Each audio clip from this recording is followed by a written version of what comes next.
Hi everyone, welcome back to this channel. So in today's tutorial, we will be seeing how can you fix the Verizon 5G home internet Ethernet not working. So here's a guide for your LAN port, DHCP and IP settings. Which one? You need to check the Ethernet cable.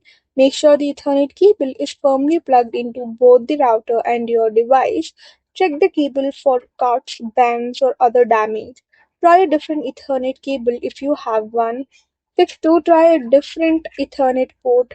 Disconnect the cable from the current port. Plug it into another Ethernet or LAN port. Check if your device detects the connection. Fix 3. You can restart the router and the device. Unplug the Verizon 5G home internet router. Wait for about 60 seconds and plug the router back in and wait until it's fully connected. Restart your computer, gaming console, or other wired device. Fix 4. Check the Ethernet adapter. On your device, make sure the Ethernet adapter is enabled. For Windows, you can go to Settings, select Network and Internet, select Advanced Network Settings, verify that Ethernet is enabled. If it's disabled, you can enable it and reconnect the cable. On Mac, you can go to System Settings, select Network, select Ethernet and make sure it's active.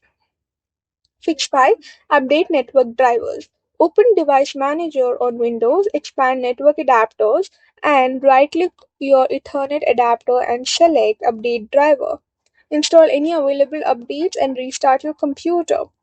Fix 6. Check the router status lights. A normal status light indicates the router is online.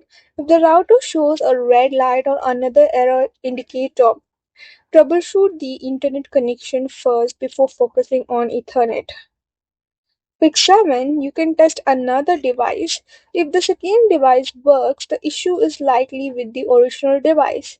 If neither device works, the problem may be with the router, cable, or router setting. Fix 8. You can reset the Verizon router. Press and hold the reset button on the router for about 10 to 15 seconds. Wait for the router to restart and reconnect the Ethernet cable and test the connection. Fix 9. You can contact your Verizon support. If the Ethernet ports still don't work after trying the steps above, the router may have a hardware fault. Contact Verizon support to check your line, verify your router settings, or arrange a replacement if necessary. That's all for the video. Thank you for watching. Don't forget to like, share, comment, and also do hit the subscribe button.